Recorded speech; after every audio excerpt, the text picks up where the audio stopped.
पूरी दुनिया एक प्लेटफॉर्म पर जमा है, आपको चबाने के लिए, आपको मिटाने के लिए। ये वक्त है पूरी मिल्लत को एक प्लेटफॉर्म पर खड़ा होकर शरीयत की रस्सी को मजबूती के साथ पकड़कर जुल्म के खिलाफ आवाज बुलंद करने का। बुज़दिल मत बनिए। हम कहीं पर भी जाते हैं तो लोग बोलते हैं कि मौलाना यहाँ पर ये नहीं बोलना है, वो नहीं बोलना है। हम साफ जानते हैं कि हम कुरान और हदीस की बात बोलते हुए आ रहे हैं, हम बोलेंगे और हर हाल में बोलेंगे। और कुरान और हदीस किसी को नुकसान नहीं पहुंचाता है, बल्कि नुकसान से कुरान बचाता है, नुकसान से समाज को बचाता है कुरान और सुन्नत, हमारे कुरान और सुन्नत। बल्कि यहूदी जब 2000 साल तक गुलाम रहे, 2000 साल तक गुलामी की, यही कौन, ये जालिम जो आज RDX और बम बरसा रहे हैं मजलूमों मासूम इंसानों पर। 2000 साल तक उनको कोई जगह भी नहीं दी जनाब। लेकिन जब इनके गुरु लोग बैठे एक जगह पर, उन्होंने कहा कि अरे भाई,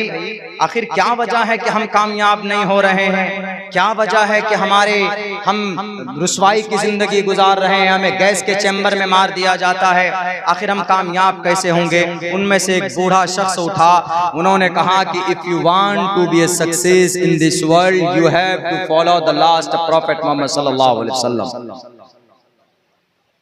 उन्होंने कहा कि अगर सक्सेस होना चाहते हो, you have to follow the method of the last prophet Mohammad को मानना होगा, उनकी जीवनी के ऊपर रिसर्च करना होगा।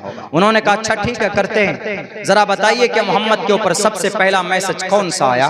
तो उन्होंने कहा कि सबसे पहला message from the sky to the world to teach the people what is wrong what is right. इस जमीन पर इंसानों की कामयाबी के लिए जो सबसे पहला पैगाम रब के तरफ से आया है, वो पढ़ने का आया है। इक़रा बिस्मि रब्बिकल लज़ी खलक़ खलक़ल इंसान मिन अलक़, पढ़ने का। और हमारे में पढ़ने का क्या रेशियो है?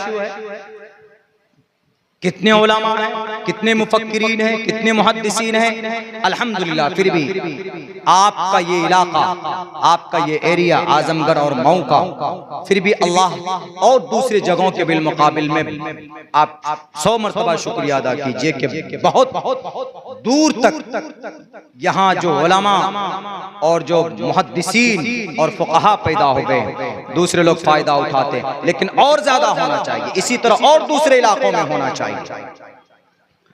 और ज्यादा होना चाहिए। हर एक घर में एक आलिम दीन और कम से कम एक खानदान में एक मुफ्ती तो होना ही चाहिए। हर इंसान को अपने अकीदे के बारे में जानकारी होनी चाहिए। तो उन्होंने कहा कि अच्छा, तालीम सबसे पहला इबादत के लिए नहीं है, अल्लाह की इबादत के लिए नहीं है, पहला पैगाम का नहीं है, सबसे पहला पैगाम इक़रा। अच्छा, सबसे पहला पैगाम इक़रा है। अंग्रेज देखिए, यहूदी रिसर्च कर रहे हैं आपके कुरान पर, आप जहां सोच नहीं सकते वो वहां से सोचता। कहता अच्छा इक़रा, पढ़ने का, इसका मतलब है कि पढ़ने से ही समस्या का समाधान है। उन्होंने आगे और नहीं पढ़ा, आगे छोड़ दिया। इक़रा बिस्मि, इक़रा तक इक़रा को लिया, बिस्मि रब्बिकल लज़ी खलक़ खलक़ल इंसान मिन अलक़। अगर मुकम्मल पढ़ता तो फिर वो जालिम नहीं बनते, सिर्फ इक़रा को लिया। अच्छा, पढ़ने से समस्या का समाधान हो सकता है। उन्होंने फौरन तालीम के ऊपर काम शुरू कर दिया और तालीमी बंदोबस्त के लिए उन्होंने 38 तंजीमें बनाई। यहूदियों ने 38 तंजीमें, और सारे तंजीमों के काम बांट दिए। एक यूनिवर्सिटी बनाएंगे, दूसरी यूनिवर्सिटी के अंदर जो तालीमी सिस्टम को देखेंगे, यानी 38 तंजीमें मिलकर तालीम पर काम कर रही यहूदियों की। हमारे यहाँ बस हमारे उलमाए किराम जो पसीना बहा रहे हैं, जो रसीद लेकर जाएं, दर दर लोगों के पास जाएं, तो बस उनकी मेहनत से ही हमारे इदारे चलते हैं। वरना हमारी कौन सी ऐसी तंजीम है जो इदारे चलाते हैं? सबक हासिल करना चाहिए। मैं नहीं कहता कि आप यहूदी हमारे लिए रोल मॉडल है, लेकिन आप मुफ्ती सईद अहमद साहब पालनपुरी का वो जुमला मुझे याद है, मेरे उस्ताद मोहतरम, मेरे शेख, बिकॉज आई कंप्लीटेड माई फजीला course from Darul Deoband in 2012, सन 2011 में दौरे हदीस में वो बार बार इस जुमले को बोलते थे। अगर मुसलमान कुरान और सुन्नत पर अमल नहीं करता है, अगर एक मुशरिक किसी हदीस पर अमल करता है, तो उस हदीस पर अमल करने की बरकत से दुनिया में उसको उसका रिजल्ट अल्लाह जरूर देता है। तो इक़रा पर अमल किया इन यहूदियों ने। सबसे ज्यादा पढ़ा लिखा तबका दुनियावी एतबार से अगर कोई है तो यहूदी मिलेगा आपको। हम और आप तो दुनियावी एतबार से उनके सामने खड़े नहीं हो सकते। आपके कुरान पर जितना रिसर्च इन यहूदियों का है, शायद हमारे उलमाए दीन का उतना ना हो मौजूदा वक्त में। वो 24 घंटा बैठकर रिसर्च करते। आपकी सुन्नत, आप जो नमाज पढ़ते हैं, जो मिसवाक करते हैं, मिसवाक जैसी सुन्नत, मिसवाक से क्या फायदे हैं, उसको मिटाने के लिए वो साजिशें कर रहा है।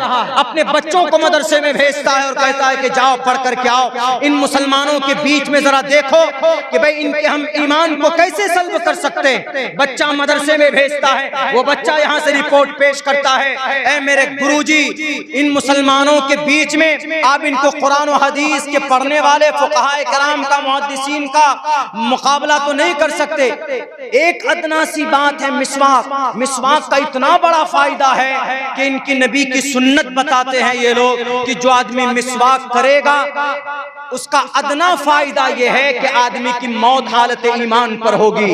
वो यहूदी कहता है कि अच्छा इतना बड़ा फायदा है, इतना बड़ा फायदा, हम तो कुफ्र की हालत में मारना चाहते हैं। तो लो एक काम करो, इस मिसवाक को कैसे इनकी जेब से, इनकी पॉकेट से और इनकी जिंदगी से निकाल दें, इसके ऊपर रिसर्च करता है। तब जाकर उन्होंने कोलगेट पेस्ट जो हम लोग रातों दिन इस्तेमाल करते हैं, ये मेड इन यहूदी है। आप जहां सोच नहीं सकते, आपकी सोच जहां शायद खत्म होती है, उनकी सोच की शुरुआत वहां से होती है। आपको जहन्नम में पहुंचाने के लिए रातों दिन की मेहनत उनकी होती है। उन्होंने कहा अच्छा इतना बड़ा फायदा मिसवाक का, लो हम कोलगेट इजाद कर देते। आज 90% मुसलमान कोलगेट इस्तेमाल करता है। ब्रश को नाफिज कर दिया, oral B brush made in यहूदी। इक़रा पर अमल करता है। हम और आप कितने अमल करते हैं? हमारे मुस्लिम बच्चे अरकान इस्लाम को नहीं जानते। सलमान खान का नाम पूछोगे तो उनके बाप का भी नाम बता देगा, उनके भाइयों का नाम बता देगा, लेकिन हमारे नबी के बारे में पूछो तो आपके अज़वाज मुतहरात कितने हैं नहीं बता पाएंगे हमारे नौजवान। बुनियादी इस्लाम, अरकान इस्लाम कितने नहीं बता पाएंगे हमारे नौजवान। वजू में कितने फराइज़ नहीं बता पाएंगे। ज़कात की फर्जियत क्या है, निसाब ज़कात क्या नहीं बता पाएंगे हमारे नौजवान। नमाज की क्या शराइत है नहीं बता पाएंगे हमारे नौजवान। अब बताइए, आपका दुश्मन आपके एक एक अमल को मिटाने के लिए साजिशें कर रहा है और जो हुक्म आपके लिए था आप भाग रहे हो। ये तो कुर्बान जाइए हमारे उलमाए किराम की इनकी मेहनत पर। ये रात दिन मेहनत करके ये मदारिस जो बाकी है, इन्हीं उलमाए किराम की मेहनत और इनके कद्दो काबिज से आज बाकी। इसीलिए हर किसी को तालीम पर मेहनत करने की सख्त जरूरत है। अपनी कुरान और हदीस पर कोई मदद करने नहीं आएगा। आप तालीम याफ्ता होंगे, दुनिया के हर तालीम को पढ़ने की कोशिश करो। अभी जैसे नाजिम साहब ने कहा कि मौलाना अब्दुल्ला चारों वैद को जानते। दारुल देवबंद में जब सन 2011 में मैं था, मैं अंग्रेजी का एक वर्ड नहीं जानता था। मेरा दाखिला हुआ बेंगलोर के अंदर सिर्फ एक जुमले से MERCCS मैद Ashraf education research and welfare centre के अंदर जब हमने वैसे ही नाम डाल दिया कि मैं भी जाना चाहता हूँ, पढ़ना चाहता हूँ, तो उन्होंने कहा कि आप दौरे में मुकम्मल हो चुके हैं। हमारा औसत उस वक्त जो नंबर आया था वो कम से कम 78% था, 78 का औसत आया था दारुल देवबंद में। तो हमने वहाँ पर तकमील उलूम भी मुकम्मल किया। इसको अंग्रेजी में PhD इन अरबिक बोलते हैं। वो जो हमको आई कार्ड मिला हुआ है दारुल देवबंद का, उसमें PhD इन अरबिक मिला हुआ। इस आधार के उस आई कार्ड की वजह से मुझे एक बड़ी सरकारी नौकरी का ऑफर भी मिला कि आप अरबी में PhD किए हुए। तकमील उलूम का एक शोबा है दारुल देवबंद में, जैसे तखस्सुस है, तखस्सुस फिल हदीस है, तकमील अदब है, तकमील तफसीर है, ये सारी चीजें वहां पर पढ़ाई जाती। तो मैंने कहा तकमील उलूम पढ़ने के बाद मुझे शौक हुआ कि मैं तकाबुल के ऊपर काम करना चाहता हूँ, जरा देखना चाहता हूँ। तो हमने वैसे ही नाम दे दिया। तो उन्होंने अब जब इम्तिहान लिया तो उन्होंने पूछा कि आप कुछ इंग्लिश जानते हैं? हमने कहा कि कोशिश करूंगा, कुछ जानता तो वैसे नहीं हूँ, लेकिन बोलिए क्या पूछना है। तो उन्होंने कहा कि मैं आपको उर्दू में एक जुमला बोलूंगा, आपको उसको इंग्लिश में बोलना। तो हमने कहा ठीक है। इत्तेफाक से देखिए, जब ऊपर वाले को किसी से काम लेना होता है, किसी को पहुंचाना होता है, तो वो रास्ता खुद बना दिया करता है। ABCDEFG मैं नहीं जानता था, बिल्कुल भी नहीं जानता, लेकिन पढ़ने के जमाने में एक मास्टर साहब आते थे तो एक ही जुमला हमने रटा था, आई एम गोइंग, मैं जा रहा। उन्होंने पूछा कि मैं बाजार जा रहा हूं, इंग्लिश बनाइए आप। मैंने कहा I am going to market, वही जुमला देखिए, उन्होंने उर्दू में बोला, बचपन से रटा हुआ था वो, I am going to market. हालांकि आई क्या है, एम क्या है, गोइंग क्या है, गो क्या है नहीं जानता था बिल्कुल। उन्होंने कहा ठीक है जाइए, हो गया, दाखला हो गया। गए, 3 महीने तक पड़े, बोरिया बिस्तर लेकर भागने लगे। जो प्रोफेसर मोहसिन साहब थे, जिन्होंने संस्कृत हमको सिखाया है, प्रोफेसर मोहसिन साहब थे, उन्होंने कहा कि मौलाना अब्दुल्ला साहब, मौलाना आदमी जब वहाँ याद नहीं होता तो खड़े कर देते थे, मुर्गा बन जाओ, कान पकड़ लो, खड़े हो जाओ। बड़ी इंसल्टी होती थी, अरे भाई यहाँ हम लोग दारुल देवबंद के कासमी हैं और यहाँ मुर्गा बना दे रहे कान पकड़ कर, तो बड़ी इंसल्टी होती थी कि नहीं पढ़ेंगे, हम जा रहे हैं 3 महीने तक। उन्होंने प्रोफेसर साहब ने कहा कि आप पढ़िए मौलाना, और 3 महीने का वक्त और दीजिए आप हमें, कभी उम्मीद है कि आप सीख जाएंगे इंशाअल्लाह।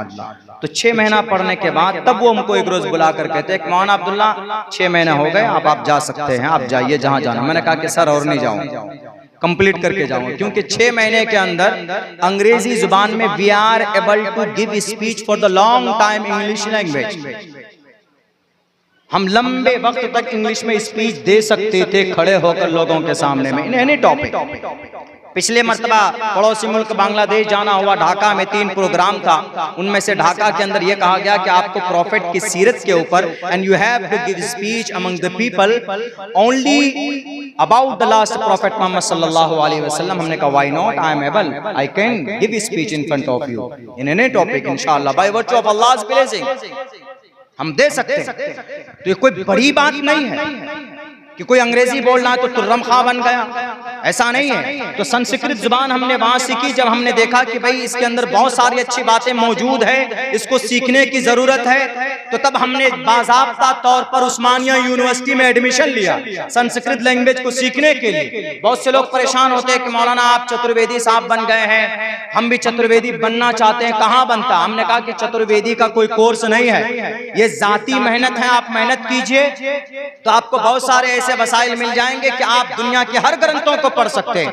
ऋग्वेद, यजुर्वेद, सामवेद, अथर्ववेद, रामायण, महाभारत, गीता, पुराण, भविष्य पुराण, कल की पुराण, मत्स्य पुराण, भागवत पुराण, सिर्फ 4 वेद नहीं, अल्लाह के फजल से इन किताबों के ऊपर मुताला अब भी जारी है और मैं करता हूँ। जो जब जब जिस चीज की जरूरत आती है तो मैं पढ़ता हूँ। यही 2 मंत्र हमने जो नबी पाक अलैहिस्सलातु वस्सलाम के ताल्लुक से आपके सामने पेश किए। एक मंत्र तो वो कि जो 9 साल की उम्र में जनाब मोहम्मद रसूलुल्लाह सल्लल्लाहु अलैहि वसल्लम ने अम्मा आयशा को अपनी बीवी बनाकर लेकर आए थे, एक तो ये मंत्र, और एक मंत्र शादी के ताल्लुक से अल्लाह के नबी ने फरमाया कि भाई अगर तुमको अपनी खुशहाल जिंदगी गुजारना हो, गुनाहों से बचना हो, तो आप अगर एबल हैं बीवी की खर्च पर, अगर आप मुतमईन हैं, उनको नान नफका दे सकते हैं, तो आप शादी कीजिए। अल्लाह के नबी की हदीस है। लेकिन उसके साथ साथ में एक मंत्र भी है, यथा वायुम समाश्रिते सर्व जीवंते जंतवा तथा ग्रस्तामाश्रिते इतारा शरामा सर्वंते इतारा शरामा, कि इंसान को जैसे हवा इंसान की जिंदगी के लिए जरूरी है, वैसे ही खुशहाल जिंदगी के लिए बीवी का होना जरूरी है। बीवी का होना जरूरी है, गर्लफ्रेंड का होना जरूरी नहीं है। आज जो हमारे नौजवान सिर्फ ये इसको गिफ्ट दो मोबाइल के जरिए से और मैसेजेस डिलीवर करते हैं, आपकी जिंदगी की तबाही है उसके अंदर में। आप अपनी मुबारक जिंदगी को तबाह मत करो। नौजवानों, आपको अगर ज्यादा शौक है, अगर आप चाहते हैं कि नहीं भाई आपकी जीवन के अंदर किसी औरत का अगर साथ हो, तो बेहतर तरीका नबी पाक अलैहिस्सलातु वस्सलाम ने बताया है कि आप निकाह कीजिए, आप शादी कीजिए। उससे पहले कोई रास्ता नहीं किसी औरत को अपनी जिंदगी में दाखिल करने का, किसी औरत से बातचीत करने का, बल्कि औरत के लिए परमिशन नहीं। अल्लाह का कुरान तो यूं कहता है, वला तखज़ान बिल कौल, ऐ समाज की बेटियों, अगर किसी गैर महरम से बात करने की नौबत आए तो तुम खूबसूरत अंदाज में, पस्त आवाज में बात मत करो। वला तखज़ान बिल कौल, सख्ती के साथ बात करो। फोन आता है अगर किसी अननोन नंबर से, तो नरम आवाज में हला हवा यू करके बात मत करो, शिद्दत के साथ बात करो। ये मैं नहीं कह रहा, ये रब कह रहा, जिसने इंसान को बनाया, जिसने औरत को बनाया है। अल्लाह तबारक व तआला ने औरत के सर से पैर तक एक कशिश रखी, वो कुदरती तौर पर अल्लाह तबारक व तआला ताला ने उसको नाजुक बनाया है। इसीलिए आज देख के दुनिया के लोग औरत को आगे करते हैं, किस लिए? बिगाड़ने के लिए समाज को, सोसाइटी को, मुआशरे को। इसलिए नौजवानों से कहता हूं कि अल्लाह के नबी अलैहिस्सलातु वस्सलाम की पूरी जिंदगी हमारे लिए मार्ग है, हमारे लिए सत्य मार्ग का दर्शन है। मेरे भाइयों, वक्त तो बहुत हो चुका है, सीरत के ऊपर तो बात करने के लिए बड़े लंबे वक्त की जरूरत पड़ती, लेकिन मैं आपके सामने वो बात कह रहा था कि दुनिया की बातिल कौमें कैसे कामयाब हुए। इक़रा पर अमल किया यहूदियों ने, हमने तालीम से अपने रूगर्दानी की है, तो आज हम जलील और रुस्वा हो रहे हैं। दूसरी चीज, दूसरी बात, उन यहूदियों ने हमारी शरीयत पर दूसरी जो बात उन्होंने ली है वो ये कि नबी पाक अलैहिस्सलातु वस्सलाम ताजिर थे। उलमा बैठे हैं, अगर मैं झूठ बोलता हूं तो अब्दुल्ला सालिम की जुबान को कैंचियों से काट सकते हैं आप, मैं मना नहीं करूंगा। एक तालिबे इल्म हूं, सीखने की गर्ज से अपनी बात उलमाए किराम के सामने आपके हवाले कर रहा हूं। अल्लाह के नबी 15-12 साल की उम्र में तिजारत पे जाने लगे थे अपने चचा के साथ। 15 साल की उम्र से बाज़ाब्ता आपने तिजारत का काम शुरू किया था। 40 साल की उम्र तक आप ताजिर थे।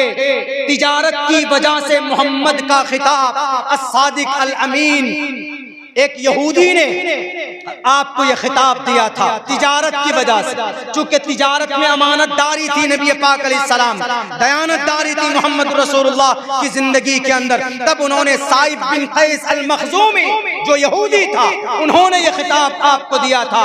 और आप जानते हैं इस सुन्नत को हम लोग शायद मुकम्मल तौर पर इस पर अमल न करते हो, लेकिन यहूदियों ने इस पर मुकम्मल तौर पर अमल किया।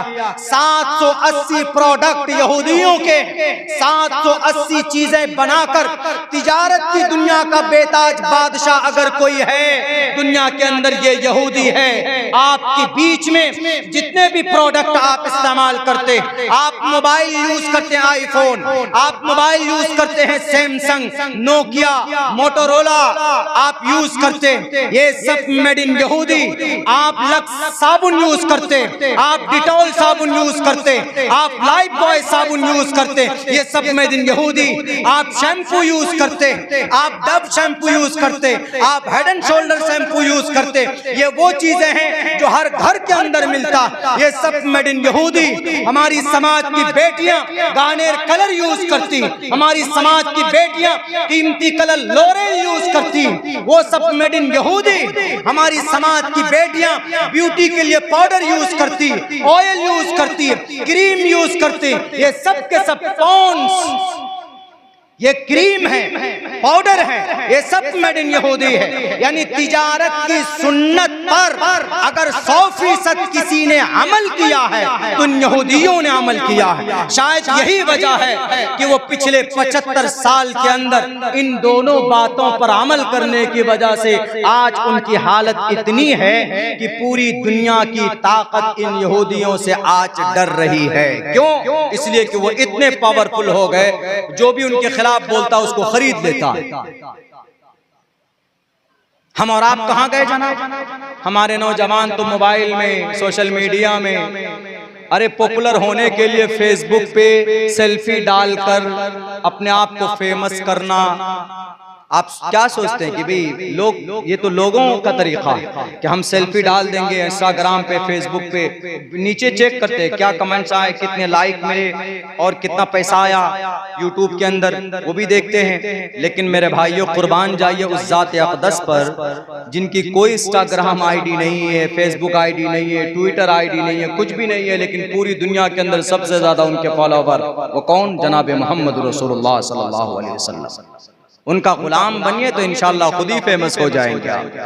उनका गुलाम बनिए तो अल्लाह तबारक व तआला के नजदीक आपका मकाम व मर्तबा बुलंद होगा।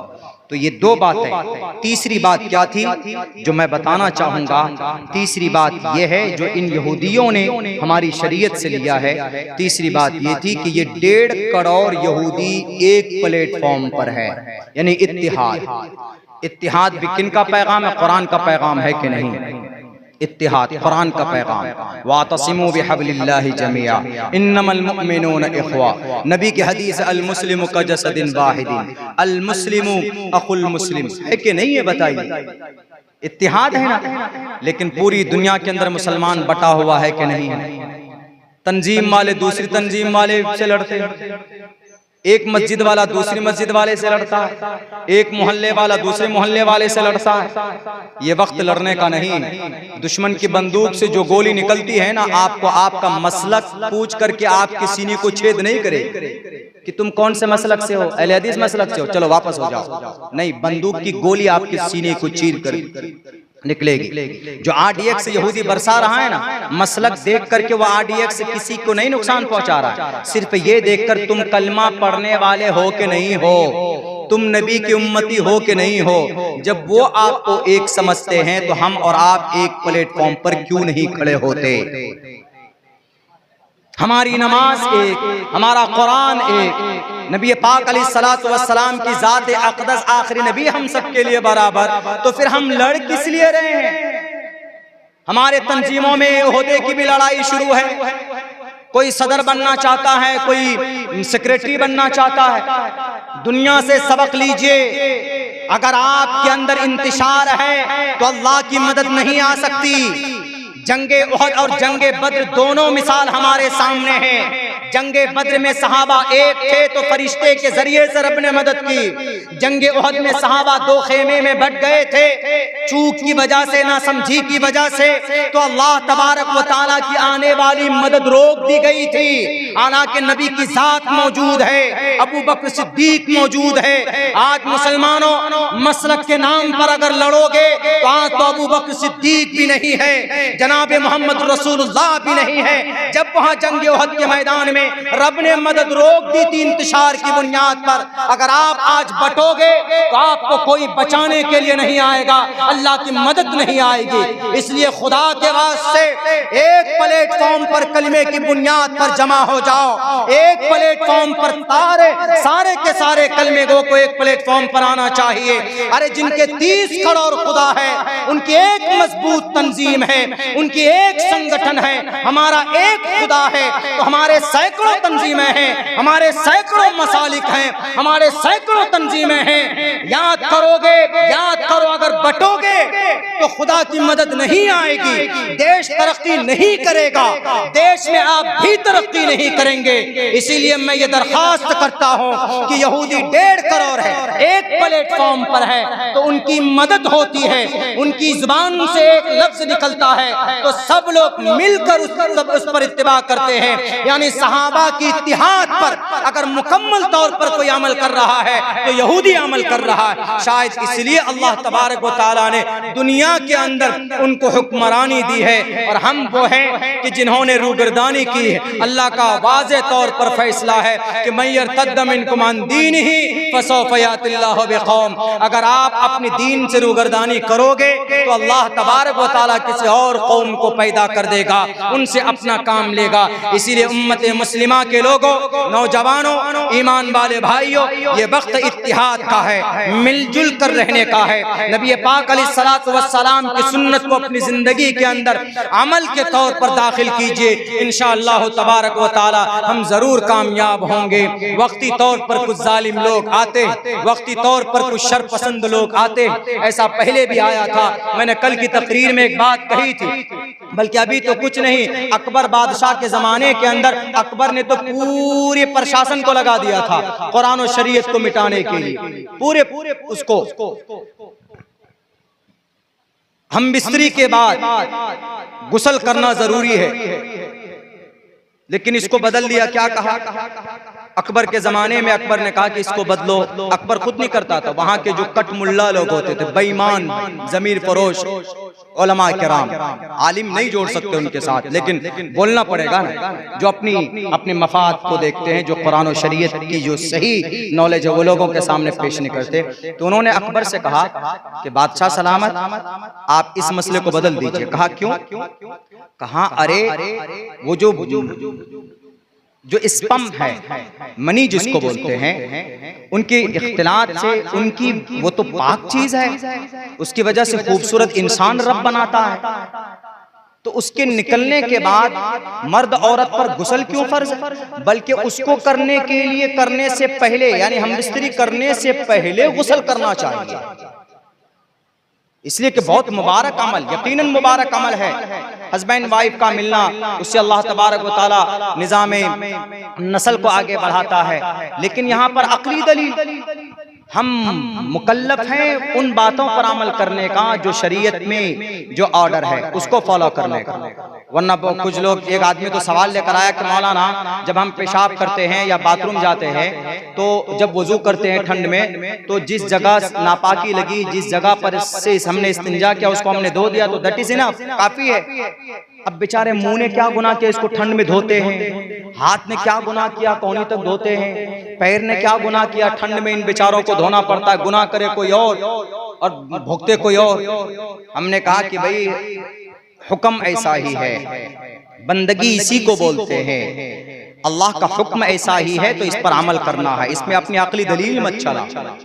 तो उन्होंने दीन इलाही के अंदर में कुछ चीजें ऐसी की, उन्होंने शराब को जायज करार दिया। वो अकबर बादशाह जो शराब का बहुत बड़ा मुखालिफ था लेकिन शराब खाने बनाया, वो अकबर बादशाह जिसकी कभी नमाज कज़ा नहीं होती, 7 इमाम रखे थे उन्होंने। अगर सफर में निकलता था तो नमाज के लिए खेमे लगाए जाते थे।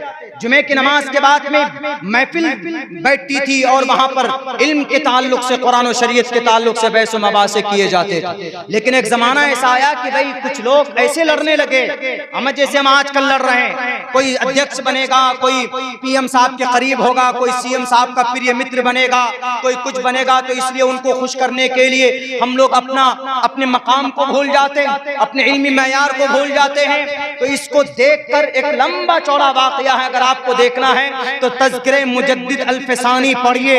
इसलिए कि अकबर बादशाह के ये मन घड़त मसनूई दीन इलाही के नाम से इसको उखाड़ कर अगर किसी ने फेंका है तो उस आलिम रब्बानी मुजद्दिद अल-फ़सानी रहमतुल्लाहि अलैह वो खड़े हुए, उन्होंने कहा कि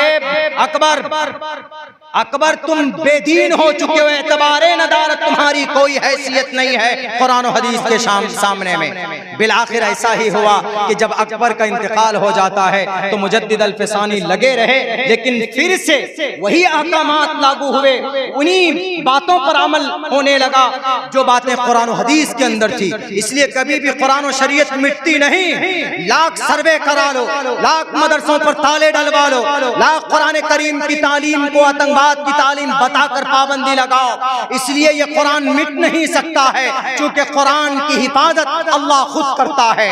ये संशोधन नहीं है कि किसी कानून के ऊपर पार्लियामेंट की मेंबरों को एक तरफ वोट दिलवाकर हम कोई कानून के अंदर संशोधन कर लेंगे। ये रब का कलाम है, ये कयामत तक कोई माए कलाल इसको बदल नहीं सकता। कुरान पढ़ने पढ़ाने वाले भी इसके अंदर हस्तक्षेप नहीं कर सकते, इसके अंदर इंटरफियर नहीं कर सकते, इसके अंदर कोई तब्दीली नहीं कर सकते। ला तब्दील लिकलिमातिल्लाह अदबधानी वरून सवरतानी, ईश्वर के संविधान कभी नहीं बदलते, इसीलिए कबीदा खातिर होने की जरूरत नहीं। सच्चे और पक्के मुसलमान बनकर रहो, अमन के साथ रहो, शांति के साथ रहो, किसी का नुकसान मत करो और आन बान शान के साथ रहो, और सच्चे मुसलमान बनकर रहो और कहकर रहो, किसी का नुकसान मत करो। इंशाअल्लाह तबारक व तआला ऊपर से मदद होगी। अल्लाह तबारक व तआला से दुआ करता हूँ कि अल्लाह सुब्हानहू व तआला कहने सुनने से ज्यादा हम तमाम मुसलमानों को उस पर अमल की तौफीक अता फरमाए।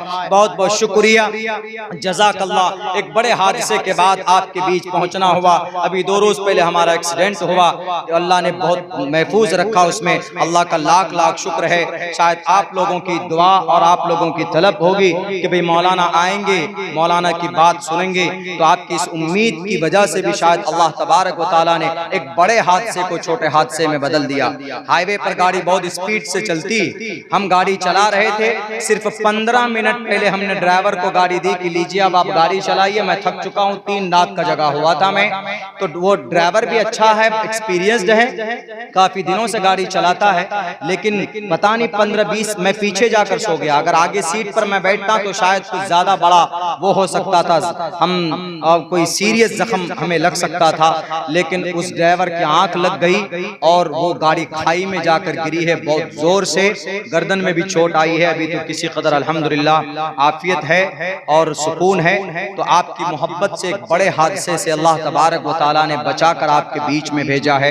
मैं दिल से शुक्रगुजार हूँ अंजुमन की तमाम अराकीन का और तमाम इस प्रोग्राम को ऑर्गेनाइज करने वाले साथी का कि भाई आपके बीच पहुंचा, आपने मेरी बात सुनी, आप तमाम लोगों का। लेकिन मैं कामयाब उसी वक्त इस जलसे को मानूंगा कि कम से कम कुछ चीजें ऐसी है जो आपके अंदर तब्दीली के लायक है, तो आप उसको तब्दील कीजिए। सोशल मीडिया को कम इस्तेमाल कीजिए, कम से कम कसरत सलात होनी चाहिए, नमाज की पाबंदी होनी चाहिए और जुआ से दूर रहिए, शराब से दूर रहिए। नौजवानों की अपनी जवानी जो बड़ी कीमती है, इसको सही काम पे लगाइए, तो इंशाअल्लाह दोबारा वापस वो दौर आएगा आपके लिए जो उस जमाने के अंदर में सहाबाए किराम के बीच में बिल्कुल नौजवान लोग खूबसूरत शक्ल के साथ में लोगों के नजरों के सामने में आते थे। आप ऐसे मुसलमान बनिए, अपनी जवानी को बर्बाद मत कीजिए। अल्लाह ने बहुत खूबसूरत दीन और शरीयत से में नवाजा है।